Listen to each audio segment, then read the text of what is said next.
এই পবিত্র মসজিদে এসে উপস্থিত হওয়ার তৌফিক দান করেছেন আলহামদুলিল্লাহ। এবং তারপর তারা হাবিব সাইয়্যিদুল মুরসালিন খাতামুন নবিয়্যিন মানবতার মুক্তির দূত হযরত মুহাম্মদ মুস্তাফা সাল্লাল্লাহু আলাইহি ওয়াসাল্লাম, তারপর শত কোটি দুরূদ ও সালাম অবতীর্ণ হোক সাল্লাল্লাহু আলাইহি ওয়াসাল্লাম। সম্মানিত উপস্থিত মুসল্লিগণ, এখন হজের মৌসুম চলছে। হজের মাস, বর্তমান মাস, এগুলো হচ্ছে হজের মাস। তিনটি হজের মাস রয়েছে, শাওয়াল, যুলকাদা এবং যুলহিজ্জা। এই তিনটি মাসকে হজের মাস বলা হয়। যুলকাদা মাসের আজকে 19 তারিখ। তো এই যুলকাদ মাসের পরেই যে মাসটি আসছে সেটি হচ্ছে যুলহজ মাস, যেটাকে আমরা যুলহিজ্জা বলি, সেটা যুলহজ। এই যুলহজ মাসের 8 তারিখ থেকেই মূলত হজের কার্যক্রমটা শুরু হয় এবং সেটা চলে যুলহজ মাসের 13 তারিখ পর্যন্ত বলা যায়। তো এই হজের মাসে আমরা মনে করছি যে হজের ফজিলত এবং ফাওয়াইদের উপরে কিছু আলোচনা করব ইনশাআল্লাহ। আমা তাওফীক ইল্লা বিল্লাহ। হজ একটি গুরুত্বপূর্ণ ফরজ ইবাদত এবং সেটা ওই সমস্ত ব্যক্তিদের উপরে ফরজ যাদের সামর্থ্য আছে, যারা মক্কা পর্যন্ত যেতে যারা সক্ষম, এদের জন্যই আল্লাহ সুবহানাহু ওয়া তাআলা এই হজ ফরজ করেছেন। পবিত্র কোরআনুল কারীমে সূরা আল ইমরানের 96 নম্বর আয়াতে আল্লাহ বলেছেন যে ওয়ালিল্লাহি আলান নাস হিজ্জুল বাইত। আল্লাহর জন্য মানুষের উপরে, মানে আল্লাহর জন্য হজটা যেহেতু করতে হবে, সেজন্য আল্লাহর জন্য মানুষের উপরে যে দায়িত্বটা দিয়েছে আল্লাহ, সেটা হচ্ছে বাইতুল হজ করা। আল্লাহর সন্তুষ্টি অর্জন নিয়ে, আল্লাহর সন্তুষ্টি অর্জন করার জন্য তারা বাইতুল্লাহর হজ করবেন, সেটা মানুষের জন্য জরুরি। এখন কোন ধরনের মানুষের উপরে জরুরি সেটা আল্লাহ তার পরের অংশে বলে দিচ্ছেন যে মানিস্তাতাআ ইলাইহি সাবিলা। যারা সক্ষম রাখে, যারা সামর্থ্য রাখে, সেই কাবা পর্যন্ত পথের যারা সক্ষম সামর্থ্য রাখে, অর্থাৎ যারা টাকা পয়সা আছে, সেই যুগে যাদের কাছে উট ছিল, তার জন্যই সেটা ফরজ ছিল।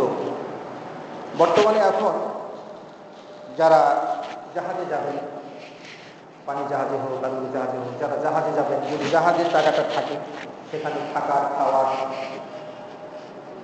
পাথেও যেটাকে বলা হয়, সেটা যদি থাকে, তাহলেই তার উপরে হজ ফরজ হয়ে যাবে। তো এই হজটা আল্লাহ সুবহানাহু ওয়া তাআলা আমাদের জন্য জীবনে একবার ফরজ করেছেন। অন্যান্য ইবাদত যেমন সালাত প্রতিদিন 5 ওয়াক্ত ফরজ, যাকাত প্রতি বছর নেশাব পরিমাণ সম্পদ থাকলে যাকাত ফরজ, সিয়াম প্রতি বছর রমজান মাসে সিয়াম ফরজ। কিন্তু হজ আল্লাহ মানুষের জন্য খুব সহজ করে দিয়েছেন। যতই টাকা পয়সা, শুধুমাত্র একবার খরচ, এবং একবার খরচ আদায় করলে হয়ে গেল। যদি সে নফল হজ করে তো ভিন্ন কথা, ফজিলত লাভের আশায় করতে পারে, কিন্তু জীবনে একবার হজ করলেই চলবে। তবে হজটি অবশ্যই হতে হবে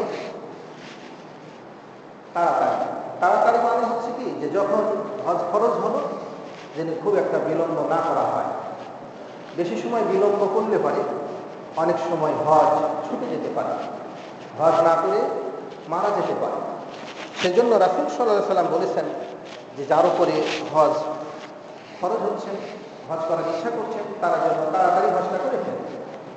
তার কারণ অনেক সময় ছেড়ে পারে, অনেক কিছু হারিয়ে ফেলতে পারে, অনেক প্রয়োজন এসে যেতে পারে। সেজন্য রাসূল সাল্লাল্লাহু আলাইহি ওয়াসাল্লাম খুব দ্রুত হজ সম্পাদন করে নিতে বলতেন। এখন আল্লাহ পবিত্র কোরআনুল কারীমে সূরা আলে ইমরানে সাবিলের কথা বললেন, যে মক্কা পর্যন্ত পৌঁছার জন্য যাদের সাবিল আছে, মানে পৌঁছতে পারবে, পাখিও আছে, খরচ আছে। তো রাসূল সাল্লাল্লাহু আলাইহি ওয়াসাল্লামকে জিজ্ঞাসা করেছিলেন সাহাবীরা যে মা সাবিল, কোরআনে যে সাবিলের কথা বলা হচ্ছে, যে সাবিলটা কি পরিমাণ সম্পদ থাকলে পারে তাকে হজে যেতে হবে।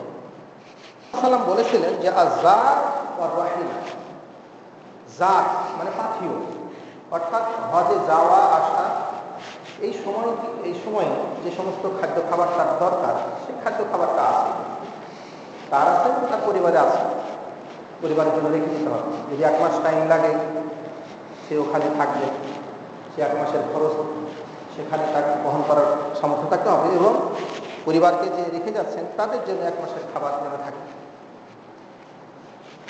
আর রাহেলা অর্থাৎ যদি তার একটা সোয়ারি থাকে, একটা বাহন থাকে, যানবাহন, সেই যুগে ঘোড়া হইতো, উট হইতো, গাধা হইতো, এগুলা। এখন বর্তমানে যদি তার কাছে প্লেনের টাকা থাকে, অথবা যারা মধ্যপ্রাচ্যে বসবাস করতেছেন, সৌদি আরবের আশেপাশে যারা বসবাস করতেছেন, তাদের কাছে যদি একটা গাড়ি থাকে, একটা মাইক্রো আছে, বাস আছে, ইত্যাদি আছে, সেটার খরচ তাদের বহন করার সামর্থ্য আছে, তাহলেই তার উপরে হজ খরচ হয়ে যাচ্ছে। তাহলে হজ খরচ হওয়ার জন্য সাবিল থাকলেই হচ্ছে। আর তাকে কোটি কোটি টাকার মালিক হতে হবে এমনটা না, সাবিলের মালিক হতে হবে।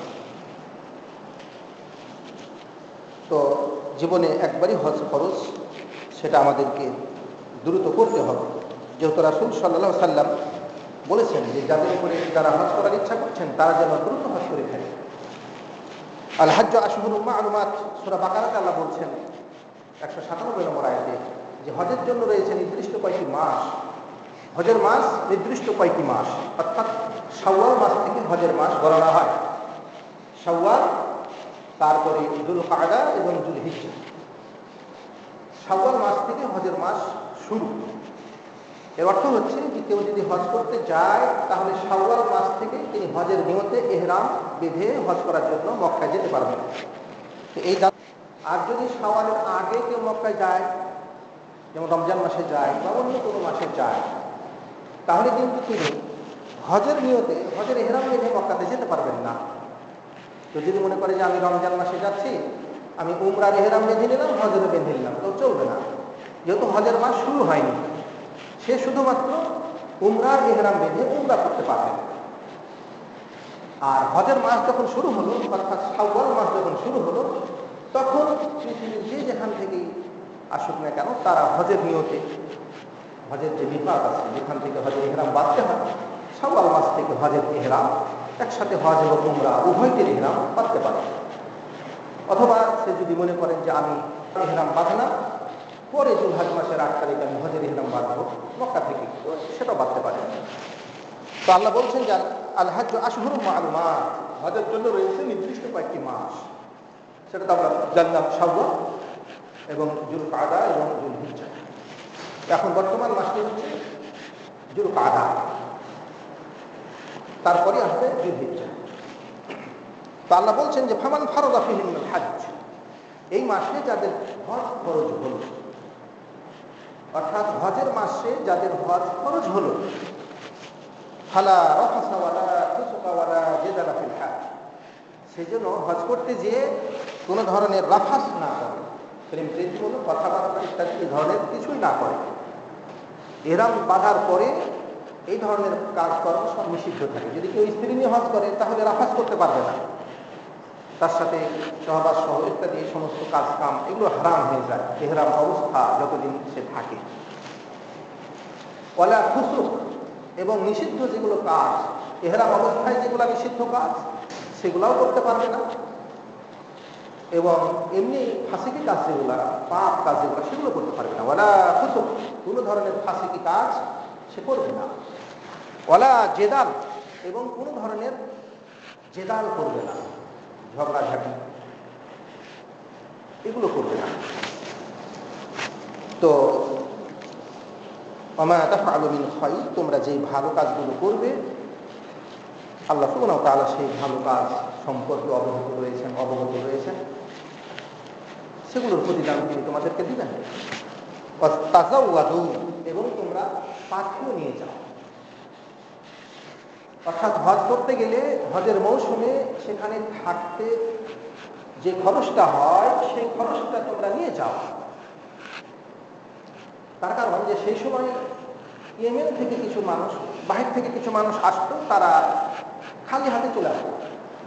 তারা বলতো যে আমরা আল্লাহর মেহমান, আমরা তো হজ করতে যাচ্ছি আল্লাহর মেহমান, আমরা যেখানে মানে ওখানে যে মানুষের কাছে চেয়ে খাবো, তারা পর্যাপ্ত পরিমাণে পাথ্য নিত না। এজন্য আল্লাহ বলে দিলেন যে না, তোমাদেরকে পাথ্য নিতে হবে। তোমরা নিজেদের এলাকা থেকেই, নিজেদের বাসা থেকেই তোমরা পাথ্য নিয়ে যাও, খরচ নিয়ে যাও। তোমাদের সেখানে থাকা, যতদিন থাকবে, থাকার সময় যে খরচটা হবে সেটাই তো পাথ্য, সেটা তোমরা নিয়ে যাও, পর্যাপ্ত পরিমাণে নিয়ে যাও, কম নিয়ে যেও না। ফাইন্না খয়রা জাত, নিঃসন্দেহে সর্বশ্রেষ্ঠ পাথ্য হচ্ছে আর তাকওয়া। তাকওয়া চাওয়া থেকে নিজকে বাঁচিয়ে রাখতে পারা, এটাই হচ্ছে সবচাইতে শ্রেষ্ঠ পাথ্য। তুমি কি পরিমাণ পাথ্য নেবে? এত পরিমাণে পাথ্য নাও যে আমি হজ করতে যেয়ে ওর কাছে চাইতে হলো না যে আমার টাকা ফুরিয়ে গেছে, আমার খাদ্য ফুরিয়ে গেছে, আমাকে দাও, আমার শেষ হয়ে গেছে, আমাকে দাও। হাত পাততে যেন না হয়। তাকওয়া, মানুষের কাছে ভিক্ষা করা থেকে বেঁচে থাকা, এটাই হচ্ছে সর্বশ্রেষ্ঠ পাথ্য। তো যেহেতু রাসূলও বলেছেন যে হজ তো তখনই খরচ হয় যখন তার পর্যাপ্ত পরিমাণ পাথেও থাকে, মানুষের কাছে হাত পাততে হবে না। এই ধরনের পাথেও তার কাছে আছে, আর সোয়ারি আছে যেটাতে চড়ে সে সেখানে যাবে এবং আসবে। এজন্য রাসূলুল্লাহ সাল্লাল্লাহু আলাইহি ওয়াসাল্লাম সাহাবীদেরকে বললেন, আবু হুরায়রা বলেছেন যে খুতবা দিতে গিয়ে রাসূল বললেন যে হে মানুষেরা, কদ ফারাজাল্লাহু আলাইকুমুল হজ ফাহুজ্জু, আল্লাহ তোমাদের উপরে হজ ফরজ করেছেন, এত তোমরা হজ করো। এত হজ হচ্ছে ফরজ ইবাদত, এটা কোনোভাবে এটা অস্বীকার করা যাবে না, অমান্য করা যাবে না। হজ আল্লাহ তোমাদের উপরে ফরজ করেছেন, এত তোমরা সে হজটা করো। তো একজন সাহাবী বললেন যে আকুল্লা আমিন ইয়া রাসূলুল্লাহ, সেটা কি প্রতি বছর করতে হবে হে আল্লাহর রাসূল? তো রাসূল চুপ থাকলেন। লোকে তিনবার এক কথাই বলতেছে যে এটা প্রতি বছর করতে হবে নাকি, প্রতি বছর খরচ নাকি। তো রাসূল সাল্লাল্লাহু আলাইহি ওয়াসাল্লাম যখন তিনবার প্রশ্ন করা হলো, তখন রাসূল বললেন যে দেখো, লাউকুন তো নাম, যদি আমি নাম বলতাম যে হ্যাঁ প্রতি বছর, তাহলে অবশ্যই তোমাদের উপর প্রতি বছর খরচ হয়ে যেত। তো তোমরা তখন সেটা পালন করতে পারতে না। এতে জারুনি মা তারা হুকুম, আমি যে বিষয়টি তোমাদের জন্য ছেড়ে দিই বলি না, সেটা তোমরা জিজ্ঞাসা করে সেটা জটিল করে নিও না। সে বিষয়টা আমাকে এমনিতে তোমরা ছেড়ে দেবো। যদি প্রতি বছর খরচ হইতো তাহলে তো আল্লাহ নবীকে নির্দেশ দিতেন যে বলে দাও যে প্রতি বছর তোমাদের উপরে হজ হবে। তো তিনি তো এই কথা বললেন না। আর হজ খরচ হওয়ার পরেও তো আল্লাহ রাসূল এক বছর, প্রথম বছর তিনি তো হজ করতে যাননি। এখান থেকে তো বোঝা যাচ্ছে যে বছর হজ খরচ হচ্ছে সেই বছর কিন্তু হযরত আবু বকরকে তিনি পাঠালেন হজ করতে, সেই বছর কিন্তু তিনি যাননি। তার কারণে সেই সময় বিভিন্ন এলাকা থেকে যারা মুশরিক ছিল তারাও কিন্তু হজ করতে আসতো। সেজন্য হযরত আবু বকরকে তিনি প্রথমে হজ করতে পাঠালেন। আল্লাহ রাসূল বিদায় হজের আগের বছর তিনি আবু বকরের নেতৃত্বে হজের কাফেলা প্রেরণ করলেন এবং আলীকে ঘোষণা দিয়ে পাঠালেন যে তুমি এবার যে ঘোষণা দিবে মক্কাতে যে সামনেবার যেন কোনো এলাকা থেকে কোনো মুশরিক এখানে হজ করতে না আসে। পরের বছর রাসূল হজ করতে গেলেন এবং সেটাই ছিল রাসূলের শেষ হজ, বিদায় হজ। এবং সেই হজই তিনি একমাত্র হজ থেকে ফেরার পরেই তো কয়েক মাস পর তিনি মারা যাচ্ছেন। তো রাসূল বললেন যে দেখো, ইন্নামা হালাকা মান কানা ক্বাবলাকুম বিকাসরাতিস সাওয়ারিক, বেশি বেশি প্রশ্ন করার কারণেই কিন্তু তোমাদের পূর্বের জাতিরা ধ্বংস হয়েছে। তার কারণ নবীদেরকে বেশি প্রশ্ন করতে গেলে পারে মাসআলা কিন্তু জটিল হয়ে যায়, বিধান কিন্তু আরো জটিল হয়ে যায়। এজন্য বেশি প্রশ্ন করে তারা ধ্বংস হয়েছে এবং তারা তাদের নবীদের উপরে ইখতিলাফ করার কারণে ধ্বংস হয়েছে। এতে ফায়দা আমার তো কোন বিষয়, আমি যখন তোমাদেরকে কোনো বিষয়ের নির্দেশ দেব তখন তখন তোমরা সেটা তোমাদের সাধ্যমতো পালন করবে। আর ওয়াইজা নাহাইতুকুম আন শাই, আর যখন আমি তোমাদেরকে কোনো কিছু নিষেধ করব তখন তোমরা ফাদাউহু, তোমরা সেটাকে পরিহার করবে, তোমরা ছেড়ে দেবে। এটা সাধ্যমতো না। আল্লাহ নবী বলছেন যে যেটা আদেশ করবো সে আদেশ তোমাদেরকে সাধ্যমতো পালন করতে হবে। আর যেটা নিষেধ সেটা সাধ্যমতো ছাড়ার কথা বলা হচ্ছে না, সেটা ছেড়েই দিতে হবে। হাদিস মুসলিমের। তো এই হজ হচ্ছে আমাদের উপরে একটি ফরজ ইবাদত। সেই ফরজ ইবাদত আমাদেরকে পালন করতে হবে। আমরা যদি কোনো কারণবশত ফরজ ইবাদত পালন করতে না পারি, তাহলে আমাদেরকে বদলি হজে কাউকে পাঠাতে হবে। এজন্য হযরত আব্দুল্লাহ ইবনে আব্বাস রাদিয়াল্লাহু তাআলা আনহু বলতেছেন যে জাআত ইমরাতুন মিন খাশাম গোত্রের এক মহিলা বিদায় হজে আল্লাহর নবীর কাছে আসলেন, এসে বলতেছেন যে ইয়া রাসূলুল্লাহ, হে আল্লাহর রাসূল, আলা ইবাদিহি ফিল হজ, আল্লাহ তার বান্দাদের উপরে হজের যে বিধানটা দিয়েছেন, ফরজ বিধান, সেটা আমার পিতাকে পেয়ে গিয়েছে। অর্থাৎ আমার পিতার জাত আছে, পাখিও আছে এবং সুয়ারি আছে, উট আছে, কিন্তু আমার পিতা হচ্ছে বৃদ্ধ পিতা, লা ইয়াস্তাতিউ আন ইয়াস্তাবিয়া আলা রাহিলা, সে কিন্তু স্থির হয়ে সোয়ারির উপরে বসে থাকতে পারবে না।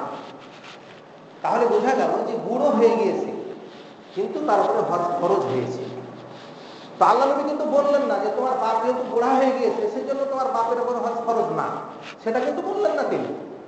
বৃদ্ধ হয়ে গেলেও হজ ফরজ তার উপরে রয়েছে, তার কারণ যে তার পাখিও আছে এবং তার। তো রাসূল সাল্লাল্লাহু আলাইহি সাল্লামকে তিনি জিজ্ঞেস করলেন যে আমার পিতা যেহেতু দূর দূরান্ত থেকে আসতে হবে, সেখান থেকে আসতে হলে সোয়ারের উপরে বসে থাকার মতো তার শারীরিক যোগ্যতা থাকতে হবে, সামর্থ্য মানে সক্ষমতা থাকতে হবে, তো সেটা আমার পিতার নেই, এত বৃদ্ধ হয়ে যায়।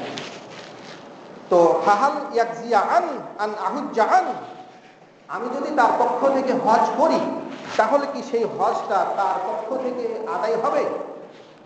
রাসূল বললেন নাআম, হ্যাঁ আদায় হবে। এই হাদিস থেকে অসংখ্য শিক্ষা আমরা পেয়েছি। সেটা হচ্ছে যে একজন ব্যক্তি তিনি বদলি হজ করতে পারবেন, সেটা যদি মহিলাও হয় তবুও একজনের হজ তিনি করতে পারবেন। এখান থেকে আরেকটি শিক্ষা পাওয়া গেল যে যিনি বদলি হজ করবেন তাকে নিজের হজটি আগে করতে হবে। মহিলা কিন্তু নিজের হজ আগে করে ফেলেছেন, বিদায় হজটা তার হয়ে গিয়েছে, তারপরে তিনি জিজ্ঞেস করলেন। এই জন্য হাদিসে আছে রাসূল সাল্লাল্লাহু আলাইহি ওয়াসাল্লাম বলেছেন যে আগে নিজের হজ আগে করতে হবে, তারপরে অন্যের জন্য বদলি হজ করতে হবে। তাহলে যিনি আগে নিজের হজটা আগে পালন করেছেন তিনি কেবলমাত্র অন্যের হজ করার জন্য তিনি যেতে পারবেন, বদলি হজে তিনি যেতে পারবেন। আর যিনি নিজের হজ আগে করেননি তিনি বদলি হজে যেতে পারবেন না। তো বিষয়টা হচ্ছে যে এই মহিলা তিনি যেহেতু হজ সম্পন্ন করার পরে মিনাতে তিনি এই ঘটনাটি বলতেছেন, মিনাতে হজ হয়ে গেছে কিন্তু অলরেডি, তারপরে তিনি এই মাসআলা জিজ্ঞাসা করছেন। তখন রাসূল বলতেছেন যে তুমি যদি তোমার পিতার পক্ষ থেকে হজ পালন করো তাহলে তার পক্ষ থেকে সেটা আদায় হবে। তাহলে এই হাদিস থেকে প্রমাণিত হচ্ছে যে যাদের সামর্থ্য আছে, সম্বল আছে, তাদের উপর হজ ফরজ। যদি শারীরিক অক্ষমতা মানে শারীরিক কোনো সমস্যা থাকে, বৃদ্ধ বা অন্ধ বা ইত্যাদি যে কোনো কারণে যদি সে সেটা করতে না পারে, তাহলে সে অন্যকে সে হজের খরচ দিয়ে অন্যকে পাঠাবেন তিনি হজ করতে, এমন ব্যক্তিরা পাঠাবেন যিনি ইতিপূর্বে তার নিজের হজ নিজে আগে করেছেন। এই জন্য রাসূলুল্লাহ সাল্লাল্লাহু আলাইহি ওয়াসাল্লাম তিনি বলতেন যে যাদের হজের সামর্থ্য আছে তারা যেন তাড়াতাড়ি হজটা করে নেয়। তাহলে আমরা হজ করবো কেন? আল্লাহ যে আমাদের উপর ফরজ বিধান, সেই ফরজ বিধান পালন করার জন্য আমরা হজ করবো কেন? যে এই হজ হচ্ছে ঈমান এবং ইসলামের রুকুন, ঈমানের অংশ, ইসলামের স্তম্ভ, ইসলামের অংশ। এজন্য হজ আমাদেরকে আল্লাহর কষ্টে করতে হবে। পবিত্র কোরআনুল কারীমে আল্লাহ বলতেছেন ওয়াতিমুল হাজ ওয়াল উমরাতা লিল্লাহ, তোমরা হজ এবং উমরা আল্লাহর জন্য করো, হজের সাথে উমরাটাও করে নিতে হবে। এজন্য অনেক মুহাদ্দিস বলেছেন যে হজ যেমন ফরজ উমরাও তেমন ফরজ বা ওয়াজিব, যেহেতু হজের পাশাপাশি আল্লাহ তাআলা উমরার জন্য নির্দেশটা দিয়েছেন। এজন্য হজ এবং উমরা এক সফরেই যদি কেউ করে নেয় তাহলে যথেষ্ট হয়ে যাবে। আগের যুগে ধরুন যে এক সফরে শুধু হজের সময় হজই করতে হইতো, হজের সময় উমরাটা করতে পেত না।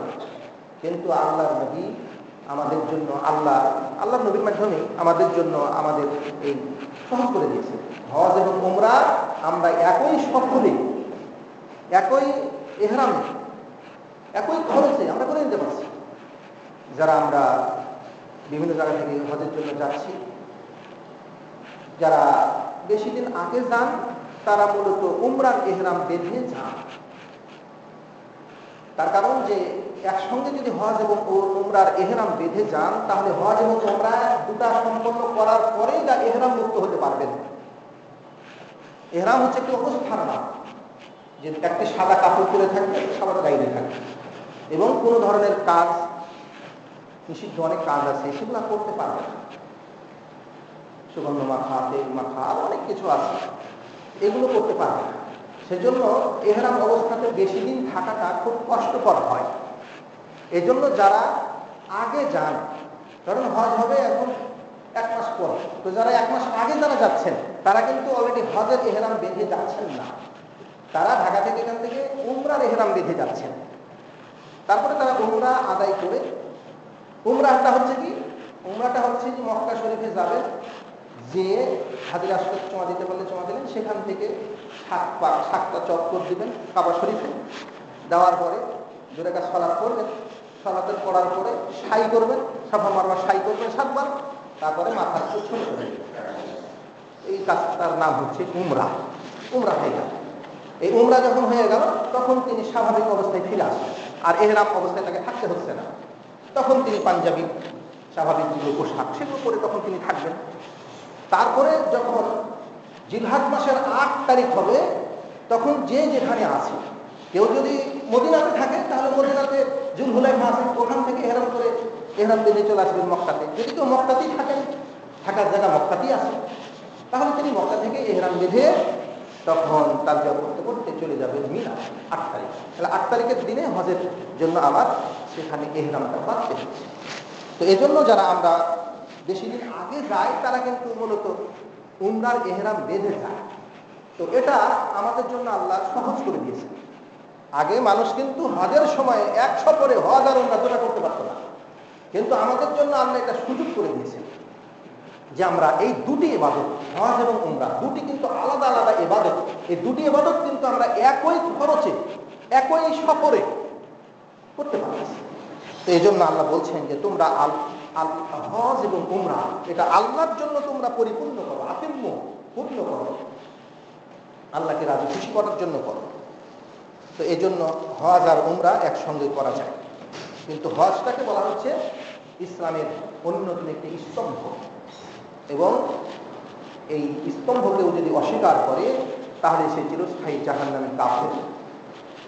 যদি কেউ অবহেলা করে পালন না করে তাহলে সে ফাসিক। এই জন্য রাসূলুল্লাহ সাল্লাল্লাহু আলাইহি ওয়াসাল্লাম বলে দিয়েছেন যে বুনিয়াল ইসলামে আলা খামস, ইসলামের স্তম্ভ হচ্ছে 5টি ইবাদতের উপরে, 5টি জিনিসের উপরে হচ্ছে ইসলামের স্তম্ভ, ইসলামের খুঁটি। একটি হচ্ছে শাহাদাতে আল্লাহ ইলাহা ইল্লাল্লাহ, এই সাক্ষ্য দেয়া যে আল্লাহ ছাড়া কোনো ইলাহ নেই, কোনো মাহবুদ নেই, সত্য ইবাদতের যোগ্য কোনো সত্য মাহবুদ নেই। আর এই কথারও সাক্ষ্য দেয়া যে মুহাম্মদ আল্লাহ, এটা হচ্ছে 1 নম্বর স্তম্ভ। 2 নম্বর হচ্ছে ইকামিস সালাত, সালাত কায়েম করা। 3 নম্বর হচ্ছে ইতাউস যাকাত, যাকাত দেয়া। 4 নম্বর হচ্ছে শাওমে রমজান, রমজান মাসের সিয়াম পালন করা। 5 নম্বর হচ্ছে আল হজ, অথবা কোনো জায়গায় 4 নম্বরে হজ আছে, 5 নম্বরে শাওমে রমজান আছে। এই 5টি ইসলামের স্তম্ভ, ইসলামের খুঁটি, এগুলো আবার ইসলামের অংশ। এই জন্য রাসূল সাল্লাল্লাহু আলাইহি ওয়াসাল্লাম বলেছেন আল ইসলামু সামানিয়াতু আশহুর, ইসলামের 8টি অংশ রয়েছে। আল ইসলামু শাহমুন, আত্মসমর্পণ করা, শাহাদা দেয়া, আল্লাহ ছাড়া কোনো ইবাদত আমি কারোর জন্য করবো যোগ্য নেই, মুহাম্মদ সাল্লাল্লাহু আলাইহি ওয়াসাল্লাম আল্লাহর রাসূল, এই কথা বলা, এটা হচ্ছে ইসলাম। ইকামুস সালাহ, আর সালাত হচ্ছে শাহমুন, একটি অংশ। আর যাকাত শাহমুন, যাকাত হচ্ছে একটি অংশ। আর শাওম শাহমুন, সিয়াম হচ্ছে একটি অংশ। ওয়াল হজ্জ শাহমুন, হজ হচ্ছে ইসলামের একটি অংশ। ওয়াল আমরু বিল মা'রুফ শাহমুন, ভালো কাজের আদেশ করা হচ্ছে ইসলামের একটি অংশ। ওয়ান নাহয়ু আনিল মুনকার, খারাপ কাজ থেকে বাধা দেয়া, এটা হচ্ছে ইসলামের একটি অংশ। ওয়াল জিহাদু ফি সাবিলিল্লাহি শাহমুন, আল্লাহর পথে জিহাদ করা হচ্ছে ইসলামের একটি অংশ। এখানে রাসূল সাল্লাল্লাহু আলাইহি ওয়াসাল্লাম বললেন যে এই ইসলামের একটি 8টি অংশ রয়েছে, শাহাব রয়েছে। ওয়াকাদ খাবা মান লা শাহমা লাহ, সেই ব্যক্তি ক্ষতিগ্রস্ত যেই যার কাছে এই অংশগুলোর কোনো অংশ নেই। এজন্য আরেকটি হাদিসে রাসূল সাল্লাল্লাহু আলাইহি ওয়াসাল্লাম বলেছেন যে আল ইসলাম হচ্ছে যে তা'বুদাল্লাহ, যে তুমি আল্লাহর ইবাদত করবে, ওয়ালা তুশরিকা বিহি শাইয়্যা, এবং আল্লাহর সঙ্গে কাউকে শরীক করবে না, এটার নাম ইসলাম। আল্লাহর ইবাদত করবে, আল্লাহর সঙ্গে কাউকে শরীক করবে না, এটার নাম হচ্ছে ইসলাম। ওয়া তুকিমাস সালাহ, এবং তুমি সালাত পড়বে, এটার নাম হচ্ছে ইসলাম। ওয়া তুতিয়া যাকাত দিবে, এটার নাম হচ্ছে ইসলাম। ওয়া তাসুম রমজান, আর রমজান মাসের সিয়াম পালন করবে, এটার নাম হচ্ছে ইসলাম। ওয়া তাহুজ্জা, এবং তুমি হজ করবে, এটা হচ্ছে ইসলাম। ওয়াল আমরু বিল মা'রুফ, এবং ভালো কাজের আদেশ করবে, এটার নাম হচ্ছে ইসলাম। ওয়ান নাহি আনিল মুনকার, আর তুমি খারাপ কাজ থেকে মানুষকে বাধা দিবে, এটার নাম হচ্ছে ইসলাম। ওয়া তাসলিমুকা আলা আহলিক, এবং তুমি তোমার পরিবারকে সালাম দিবে, এটার নাম হচ্ছে ইসলাম। পরিবারকে সালাম দিবে মানে আপনি যখন পরিবারে যাচ্ছেন, বাড়িতে প্রবেশ করছেন, আপনাকে সালাম দিয়ে প্রবেশ করতে হয়। এমন না যে আপনি মনে করছেন যে আমি হচ্ছি বাড়ির কর্তা, আমি কেন গৃহিণী বাড়ির সদস্যদেরকে সালাম দেবো, আমাকে সবাই সালাম দেবে, সেটা নয়। আপনি যখন বাড়িতে প্রবেশ করছেন তখন আপনাকে সালাম দিয়ে বাড়িতে প্রবেশ করতে হবে। এটাই হচ্ছে তাসলিমুকা আলা আহলিক, আপনি আপনার পরিবারের উপরে সালাম দিয়েছেন, এই সালাম হচ্ছে ইসলাম। রাসূল বলছেন ফামানিন তাকাশা শাইয়্যাম মিনহুন্না, যে ব্যক্তি এই 8টি বিষয় এখানে বলা হলো, এই 8টি বিষয়ের কোনো একটিকে ঘাটতি করবে, এই 8টি ইসলামের বিষয়ে যে ব্যক্তি ঘাটতি করলো, ফাহুয়া শাহমুন মিনাল ইসলাম ইয়াদাহু, তাহলে সে ইসলামের একটি অংশ পরিহার করলো, ছেড়ে দিল। তাহলে আপনি যদি আল্লাহর ইবাদত ছেড়ে দেন, সালাত ছেড়ে দেন, যাকাত ছেড়ে দেন, রমজানের সিয়াম ছেড়ে দেন, হজ ছেড়ে দেন, এগুলো হচ্ছে একটা শাহাম, অংশ ইসলামের একটি করে, এগুলো হচ্ছে বিষয়। এগুলোকে যদি ছেড়ে দেয় তাহলে সে ইসলামের অংশে ঘাটতির সৃষ্টি করলো। রাসূল সাল্লাল্লাহু আলাইহি ওয়াসাল্লাম বলছেন আমান তারাকাহুন্না, যে ব্যক্তি এগুলো সবই ছেড়ে দিল, কিছুই করে না, আল্লাহর ইবাদতও করে না, সালাত পড়ে না, যাকাত দেয় না, সিয়াম পালন করে না, হজ করে না, আমর বিল মারুফ ভালো কাজের আদেশ দেয় না, খারাপ কাজ থেকে বাধা দেয় না, পরিবারে সালাম দেয় না, এই 8টি কাজের কোনো কাজটি করে না সে। রাসূল বলছেন যে ফাকাদ ওয়াল্লাল ইসলামা জাহারা, সে ব্যক্তি পৃষ্ঠ প্রদর্শন করে ইসলাম থেকে সরে গেল, ইসলাম থেকে পালিয়ে গেল, সে অর্থাৎ মুরতাদ হয়ে গেল। তাহলে আপনার মধ্যে যদি ইসলামের এগুলো কিসের মুসলিম? আপনার মধ্যে সালাত নাই, সিয়াম নাই, হজ নাই, যাকাত নাই, ভালো কাজের আদেশ নাই, মন্দ কাজের নিষেধ নাই, পরিবারের উপরে সালাম নেই, তো আপনি কিসের মুসলমান হলেন? আল্লাহ রাসূল বলছেন যে ফাকাদ ওয়াল্লা, অবশ্যই সে ওয়াল্লাল ইসলামা জাহারা, সে পৃষ্ঠ প্রদর্শন করে ইসলাম থেকে সে চলে গেল।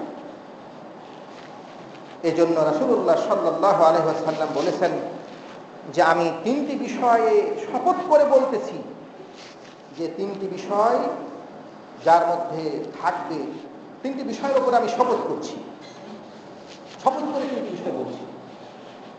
সেটা হচ্ছে যে ইসলামে যার অংশ রয়েছে, লা ইয়াজআলুল্লাহ মান লাহু শাহমুন ফিল ইসলাম কামান লা শাহমালা, যে ব্যক্তি ইসলামে যার অংশ আছে, অর্থাৎ ইসলামের অংশগুলো যেগুলো বলা হলো, 8টির কথা বলা হলো, আগের হাদিসে 8টি কথা আছে, এখানে তাসলিম বলে আরেকটি কথা বাড়াইছে যে 9টি হচ্ছে। তাহলে আগের হাদিসে কিন্তু তাসলিম ছিল না, পরিবারের উপর সালাম ছিল না, ওখানে জিহাদ ফি সাবিলিল্লাহ ইসলামের অংশ ছিল, দিয়ে এই 2টি হাদিসে মিলিয়ে 9টা হচ্ছে। এই ধরনের আরো আছে অনেক।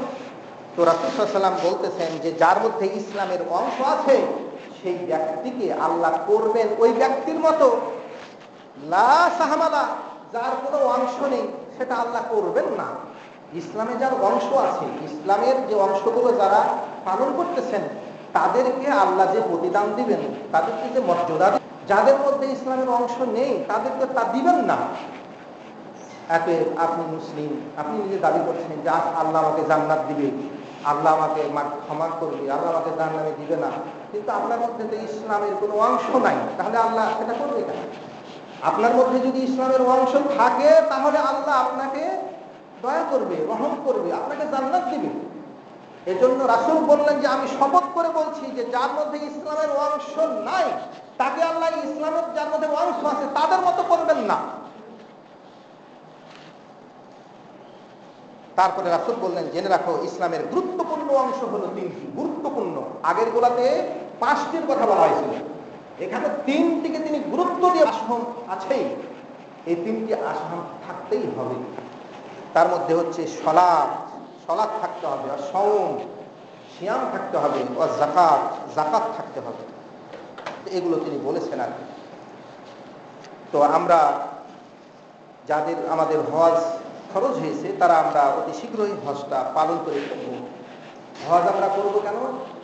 ইসলামের রুকন যেটা রয়েছে, ইসলামের স্তম্ভ যেটা রয়েছে, ইমানের শাখা যেগুলো রয়েছে সেগুলো প্রতিষ্ঠিত করার জন্য আমরা হজ করব। কেন? তাওহীদ প্রতিষ্ঠা করার জন্য, তাওহীদের শিক্ষা হজের মধ্যে নেওয়ার জন্য।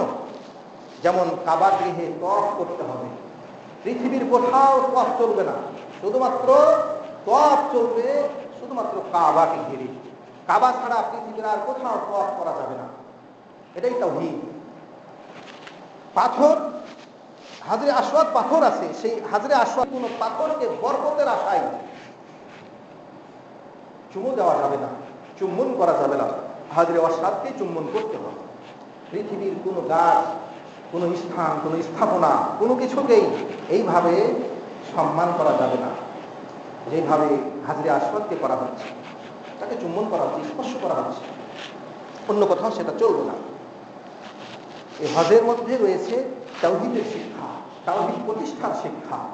আমরা যখন তালবিয়া পাঠ করতেছি তখন তালবিয়ার মধ্যেই বলতেছি, অনেক কথাই বলতেছি, তার মধ্যে বলছি লা শারিকা লাক, আপনার কোনো শরীক নাই।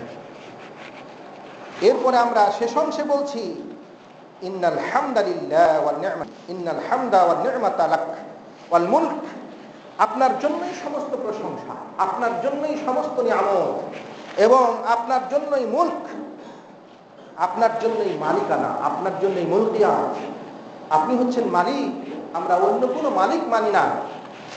আপনি হচ্ছেন আমাদের রব, আপনি ছাড়া আমরা কারো ইবাদত করি না, আপনার সঙ্গে আমরা কাউকে শরীক করি না, ইবাদতে শরীক করি না, কোনো কিছুতেই আমরা শরীক করি না। লা শারিকা লাক, আপনার কোনো শরীক নেই। এজন্য এই তাওহীদ প্রতিষ্ঠা হচ্ছে এই হজের মাধ্যমে। এজন্য আমরা তাওহীদ প্রতিষ্ঠার জন্য আমরা হজ করব। এমনকি নবী করিম সাল্লাল্লাহু আলাইহি ওয়াসাল্লামের কবরে যেও আপনি তার কাছে সুপারিশ চাইতে পারবেন না, শাফাআত চাইতে পারবেন না, বলতে পারবেন না যে হে নবী তুমি আমাকে সাহায্য করো, তুমি আমাকে সুপারিশ করো, এভাবে নবীকে বলা যাবে না। নবীর কবরে যে তার জন্য যেটা দোয়া সেটা আপনি করতে পারবেন, দুরূদ ও সালাম যেটা সেটা পাচ্ছেন, কিন্তু আপনি তার কাছে কোনো ধরনের প্রার্থনা, কোনো ধরনের সুপারিশ কামনা সেগুলো করতে পারবেন, এগুলো প্রকাশ্য শিরক হবে। এই জন্য রাসূলুল্লাহ সাল্লাল্লাহু আলাইহি ওয়াসাল্লাম বলতেন যে হে আল্লাহ লা তাজআল কাবরি ওয়াসানা, তুমি আমার কবরকে পূজনীয় স্থানে পরিণত করো না। আমার কবরে এসে কেউ সেজদা করবে, আমার কবরে এসে কেউ আমার কাছে প্রার্থনা করবে, সেটা তুমি করিও না, ওয়াসান বানাইও না। কোনো কবরকে যদি সেজদা করা হয়, কোনো কবরে যদি ফুল দেওয়া হয়, কোনো কবরে যদি মাথা নত করা হয়, কবরেকে যদি প্রার্থনা করা হয়, কবরবাসীর কাছে যদি কিছু চাওয়া হয়, তাহলে সেটাই হচ্ছে শিরক। আল্লাহর নবী মৃত্যুর সময় বারবার এই দোয়া করে গেছেন আল্লাহর কাছে যে হে আল্লাহ তুমি আমার এই কবরকে ওয়াসান বানাইও না, মূর্তি বানাইও না। তাহলে কবরও মূর্তি হয়ে যায়, পূজনীয় জায়গা হয়ে যায় যদি কবরের কাছে প্রার্থনা করা হয়, কবরবাসীর কাছে প্রার্থনা করা হয়, কবরবাসীকে সিজদা করা হয় ইত্যাদি। তারপরে রাসূল বলতেন আল্লাহ লানত করুক সেই সম্প্রদায়কে যেই সম্প্রদায় নবীদের কবরগুলোকে সিজদার জায়গাতে পরিণত করেছে।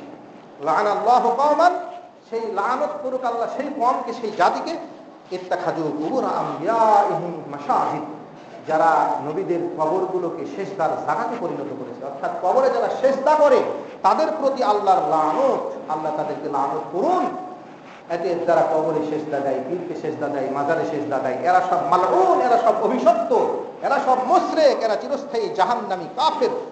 এই জন্য রাসূলুল্লাহ সাল্লাল্লাহু আলাইহি ওয়াসাল্লাম বলেছেন যে লা তাত্তাখিযু কবরি ঈদা, তোমরা আমার কবরকে উৎসবের স্থানে পরিণত করো না, আর তোমরা তোমাদের বাড়িগুলোকে কবরে পরিণত করো না।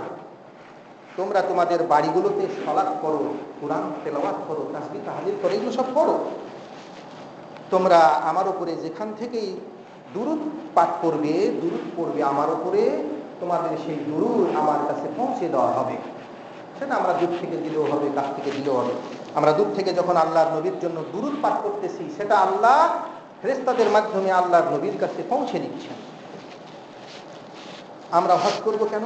আমরা হজ করব সফলতা অর্জনের জন্য, আমরা হজ করব জান্নাত লাভের জন্য। আমরা হজের সাথে সাথে আবার উমরাও করব, যেহেতু উমরারও অসংখ্য ফজিলত আছে। এই জন্য হজ এবং উমরা দুটি আমরা এই দুনিয়ার সফলতা, আখিরাতের সফলতার জন্য আমরা করব। এই জন্য রাসূল সাল্লাল্লাহু আলাইহি ওয়াসাল্লাম বলেছেন আল হাজ্জুল মাবরুর লাইসা লাহু জাযা ইল্লাল জান্নাহ, এই কবুল হজের প্রতিদান শুধুমাত্র জান্নাত, জান্নাত ছাড়া আর কোনো প্রতিদান নেই। অর্থাৎ হজ যদি মাবরুর হয়, হজ যদি মাকবুল হয়, আল্লাহ যদি হজকে কবুল করে নেন, তাহলে তার প্রতিদান হচ্ছে জান্নাত। তারপর রাসূল বললেন আল উমরাতান, মানে দুটি উমরা, অথবা বলেছেন একটি উমরার পরে আরেকটি যে উমরা করে মানুষ, সেই উমরা ইউকাফিরু মা বাইন, দুই উমরার মাঝে যে সমস্ত গুনাহগুলো হয় সেগুলোকে আল্লাহ সুবহানাহু ওয়া তাআলা ক্ষমা করে দেন, সাগিরা গুনাহগুলো মাফ হয়ে যায়।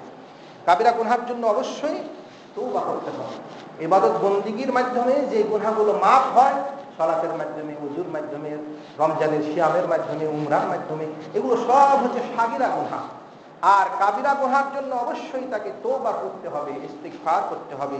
যদি মানুষের হক সম্পর্কিত কোনো মামলা হয়, মানুষের হক যদি সে লঙ্ঘন করে থাকে, মানুষের হক যদি সে নিয়ে থাকে, তাহলে অবশ্যই তার হক তাকে দুনিয়াতে পৌঁছে দিতে হবে। যেহেতু মানুষের অধিকার আল্লাহ নিজে ক্ষমা করবেন না যতক্ষণ না সেই ব্যক্তি ক্ষমা করছে।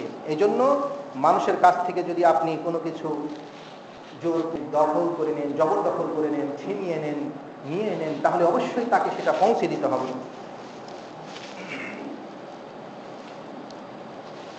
পরিশেষে আমরা বলবো যে আমরা যাদের আমাদের হজের সামর্থ্য আছে, আমরা অতি শীঘ্রই হজ করে ফেলি। এবছর যারা গেছেন, যাদের সামর্থ্য আছে তারা আগামী বছর করার জন্য আমরা নিয়োগ করে ফেলি।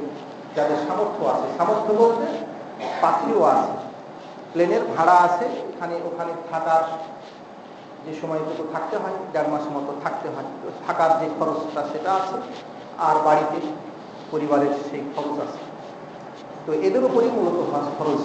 এই জন্য আল্লাহ সুবহানাহু ওয়া তাআলা আমাদের যাদের উপরে হজ খরচ করেছেন, তারা আমরা শীঘ্রই যেন হজ করতে পারি, সেই তৌফিক আল্লাহ আমাদেরকে দিন, বলুন আমিন। পরিশেষে আপনাদের কাছে একটি আবেদন, যে আপনারা জানেন যে এই মসজিদটি আগে ছিল না, মসজিদটি করা হয়েছে, প্রথম তালা মসজিদটা করা হয়েছে, এবং দ্বিতীয়, তৃতীয়, চতুর্থ, পঞ্চম, এই 6টা তালা মেস হিসাবে থাকতো। সেখানে ছাত্ররা থাকতো, তাদের টাকা পয়সা দিয়েই মসজিদের খরচ বহন করা হতো, আর অন্যান্য খরচ। কিন্তু আমরা এখন মেসগুলোকে উঠিয়ে দিচ্ছি। আপনারা জানেন যে দ্বিতীয় তলা, তৃতীয় তলা এখন আপাতত মেস নেই, সেখানে এখন প্রতিষ্ঠান করা হয়েছে। ছোট বাচ্চাদের শিক্ষা দেওয়ার জন্য, ইসলামী শিক্ষা দেওয়ার জন্য একটা শিক্ষা প্রতিষ্ঠান করা হয়েছে। আর নিচতলায় তো এখানে মসজিদ। তো এখন যে আয় ইনকামটা ছিল এই বিল্ডিংকে ঘিরে, সেটা সংকুচিত হয়ে গিয়েছে, কমে গিয়েছে। তো সেজন্য আমরা আপনাদের কাছে আহ্বান জানাচ্ছি যে আপনারা এই মসজিদ আমরা গত জুমাতে আপনারা বলেছেন, গত জুমার আগে জুমায় আবু কালাম আজাদ বলেছিলেন যে শুধুমাত্র মসজিদের খরচটাই 18-20 হাজার মতো খরচটা আসতেছে। আর আমাদের ওপর তালাগুলাতে যেহেতু মেশ নেই, আবার পঞ্চম তালাটা ভেঙে দেওয়ার একটা সিদ্ধান্ত হয়েছে। তো এখন সেই জন্য আমাদের এই মসজিদে আমরা আপনাদের কাছে আহ্বান জানাচ্ছি যে আপনারা স্বেচ্ছায় অর্থাৎ কিছু সহযোগিতা, মাসিক সহযোগিতা করুন। অলরেডি অনেকেই নাম লিখিয়েছেন, কেউ 500, কেউ 200, 500, 100, যে যা পেরেছেন, এভাবে কয়েকজন লিখেছেন। তো আমরা আবেদন করছি যে আপনারা যে যা পারবেন আর আপনারা মাসিক একটি সহযোগিতা করার জন্য প্রস্তুত হন। এটা সাদকায়ে জারিয়া অবশ্যই এটা সাদকায়ে জারিয়া। এই মসজিদ হচ্ছে, মসজিদের যে খেদমত হচ্ছে, আবার মাদ্রাসাগুলোতে যে হচ্ছে, এগুলো সবই কিন্তু সাদকায়ে জারিয়া হিসাবে আপনারা ইনশাআল্লাহ কিয়ামত পর্যন্ত তার নেকি পাবেন। এজন্য আপনারা অবশ্যই কৃপণতা না করে আপনারা মাসিক একটি অনুদান দেওয়ার জন্য আমরা আপনাদের আহ্বান করছি। আল্লাহ পবিত্র কোরআনুল কারীমে আল্লাহ সূরা বাকারার 195 নম্বর আয়াতে বলছেন যে আনফিকু ফি সাবিলিল্লাহ, তোমরা আল্লাহর পথে খরচ করো। আল্লাহর পথ নেকির পথ। আপনি যেই কাজে নেকি হবে, নেকি হয়, সেই পথে খরচ করলেই সেটাই আল্লাহর পথে খরচ করা হলো। আপনি যদি মসজিদে খরচ করেন তো সেটাও আল্লাহর পথ। আপনারা যেটা কোটাতে যে টাকাটা দিবেন সেটা অবশ্যই দিবেন, এটাও একটা আপনাদের দান সাদকায়ে জারিয়া হিসাবে থাকবে। আর আপনারা মাসে মাসে যে খরচটা দিবেন সেখানে ইমাম আছেন, 5 ওয়াক্তের ইমাম আছেন মধ্যে, তারপর আমি খতিব আছি, আরও যারা পরিচালনা করছেন তাদেরও একটা দায়িত্ব আছে, তাদেরও একটা খরচা আছে। তো এখন কথাটা হচ্ছে যে আল্লাহ আমাদেরকে নির্দেশ দিয়েছেন যে তোমরা আল্লাহর পথে খরচ করো। ওয়ালা তুলকু বিআইদিকুম ইলা তাহলুকা, তোমরা খরচ না করে, আল্লাহর পথে খরচ না করে তোমরা নিজেদের হাতকে ধ্বংসে নিক্ষেপ করিও না। অর্থাৎ যে হাত দিয়ে আপনি খরচ করবেন না সেই হাত ধ্বংসপ্রাপ্ত হবে। সেই হাত ধ্বংস হবে মানে আপনি নিজে ধ্বংস হবেন। এই জন্য আপনার হাত দিয়ে ভালো পথে আপনার খরচটা করতে হবে। আল্লাহ বলতেছেন যে এই খরচটা তুমি করো কাবলা আইয়াতিয়া আহাদাকুম, কাবলা আইয়াতিয়া ইয়াউমুন লা বাইয়ুন ফি। বাকারার 154 নম্বর আয়াত আল্লাহ বলছেন যে তোমরা তোমাদের যে আমি রিজিক দিয়েছি সেটা থেকে খরচ করো। এখানে যাকাত দেওয়া যাবে না। আপনি মসজিদের ফান্ডে যাকাতের টাকা দিতে পারবেন না। আপনাকে দিতে হবে আল্লাহ মিম্মা রাযাকনাকুম, যে রিজিক আমি দিয়েছি তোমাদের, যে ব্যবসা বাণিজ্য তোমরা করছো সে ব্যবসা থেকে, যে চাকরি বাকরি করছো সে চাকরি বাকরি থেকে, যে পরিশ্রম করছো, যে অটো চালাচ্ছো বা রিক্সা চালাচ্ছো, বিভিন্ন যে কাজ করতেছো সেই কাজ থেকে যে ইনকামটা হচ্ছে সেখান থেকে তোমরা খরচ করো। মিন ক্বাবলি আন ইয়াতিয়া ইয়াউম, সেই দিন আসার পূর্বেই, যেই দিন লা বাইয়ুন ফি, যেই দিন কোনো ব্যবসা বাণিজ্য থাকবে না। মানুষ আল্লাহর পথে খরচ করে না যে সমস্ত কারণে, তার মধ্যে অন্যতম কারণ হলো ব্যবসা বাণিজ্য। যে আমি যদি 500 টাকা মসজিদে দিই তাহলে 500 টাকা বার করে আসবে। ব্যবসা 500 টাকা ওই ব্যবসাতে খাটালে লাভ হচ্ছে। তাহলে আপনি ব্যবসার কারণে কিন্তু কি করতে পারতেছেন না, আল্লাহর পথে দান করতে পারতেছেন না, কোনো জায়গায় দিতে পারতেছেন না। মসজিদ হোক, মাদ্রাসা হোক, ইয়েতিমখানা হোক, মানুষকে হোক, আপনি দিতে পারতেছেন না কেন? যে আমি যদি 5000, 2000, 1000 দিয়ে দিই তো আমার কমে গেল, ব্যবসা আমার ঘাটতি পড়ে যাবে। তো আল্লাহ বলছেন সাবধান, তোমরা সেই দিন আসার আগেই তোমরা সাবধান হও, সতর্ক হও, যেদিন কোনো ব্যবসা থাকবে না। আজকে তুমি ব্যবসার মহাব্বতে, ব্যবসার কারণে আজকে তুমি দুনিয়াতে টাকা পয়সা দিতে পারতেছো না, কিন্তু এমন একদিন আসতেছে কিয়ামতের দিন যেদিন কোনো ব্যবসা থাকবে না, তুমি যেই সঞ্চয় এই দুনিয়ার জীবনে করেছো সেটাই সেখানে পাবে, উপস্থিত পাবে। ওয়ালা খুল্লাতুন, এবং কোনো খুলনা থাকবে না, কোনো বন্ধুত্ব থাকবে না। আজকে আপনি খরচ করতে পারতেছেন না, তার অন্যতম কারণ হলো আপনার বন্ধুত্ব, আপনার খাতি, আপনার সন্তান সন্ততির উপরে আপনার মহব্বত, বন্ধু বান্ধবের আপনার মহব্বত। আপনি আপনার পরিবারের মহব্বতের জন্য আপনি আল্লাহর পথে খরচ করতে পারতেছেন না।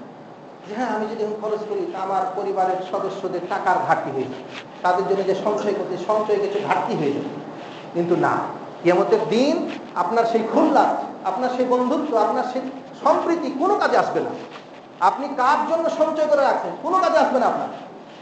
এত আপনি আপনার জন্য সঞ্চয় করুন, নিজের সঞ্চয় ভুলে যেন না।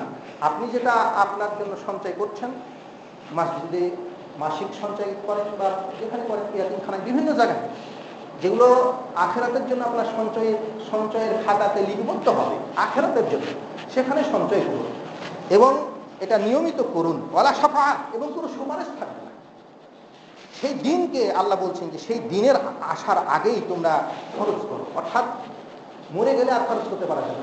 এই জন্য মরার আগেই খরচ করো। এই জন্য আল্লাহ কোরআনে বলছেন যে যখন মরণ আসবে, যখন মাউত আসবে, ফায়াকুল রাব্বি, তখন তোমাদের কেউ বলবে যে হে আল্লাহ, তুমি আমাকে একটু সময় দাও, আমি খরচ করব। আল্লাহ বলছেন কখনোই সেই খরচ করার সুযোগ আর দেওয়া হবে না। মৃত্যু এসে গেলে খরচ করার সুযোগ নাই। ও আকুম মিনাস সালিহিন, সে তখন বলবে যে আল্লাহ, আমি খরচ করিনি, আমাকে সময় দিন, আমাকে একটু বাঁচান, আমি খরচ করব। এই জন্য আসুন আল্লাহর পথে খরচ করি। আল্লাহ বলছেন ওয়া মা লাকুম আল্লা তুনফিকু ফি সাবিলিল্লাহ, তোমাদের কি হয়েছে যে তোমরা আল্লাহর পথে খরচ করছো না? আল্লাহ এখানে ধমক দিচ্ছেন, আল্লাহ এখানে ধমক দিয়ে বলতেছেন যে তোমাদের হলো কি যে তোমরা আল্লাহর পথে খরচ করছো না। তোমার তো জেনে রাখা দরকার যে ওয়ালিল্লাহি মিরাসুস সামাওয়াতি ওয়াল আরদ, আসমান জমিন যা কিছু আসমান সমূহে আছে, জমিন আছে, এগুলো সব মালিকানা হচ্ছে আল্লাহর, আমাদের কিছুই না। আপনি হয়তো কিছুদিনের জন্য কিছু জমি জমার পরে কিছু টাকা পয়সার মালিক হয়েছেন, আপনি যখন মরে যাবেন সেই মালিকানা তো একমাত্র আল্লাহরই মালিকানা। মনে করলেন যে আমি আমার ছেলে করে কে পাবো? এই পৃথিবীতে যাহা কিছু আছে সব কিছুর একমাত্র মালিকানা তো আল্লাহ। আপনাকে ক্ষণস্থায়ী কয়েক বছরের জন্য আপনাকে মালিকানা দেওয়া হয়েছে, আপনি যদি সেটাকে আপনার নিজের সঞ্চয়ের জন্য খরচ করেন, আখিরাতের জন্য খরচ করেন, ইনশাআল্লাহ আখিরাতে আপনি পাবেন, আল্লাহ আপনাকে বহু করে বরকত দিবেন। এই জন্য আসুন এই আমরা এই আমাদের ইমাম যিনি আছেন, 75 ইমাম, ওনার কাছে লিস্ট আছে, বেশ কয়েকজন তারা লিস্ট দিয়েছেন, কে 100, 200, 500 যে যা পাচ্ছেন স্বেচ্ছায় আপনারা সামিল হন। এটা মাসিক একটা ইয়ানোট হিসাবে, সহযোগিতা হিসাবে আপনারা দেন, ইনশাআল্লাহ আমিও দেবো আর কি, আমি 200 টাকা দিব আর কি, আমার নিজের সাধ্য, আপনারা সবাই দেওয়ার চেষ্টা করেন ইনশাআল্লাহ।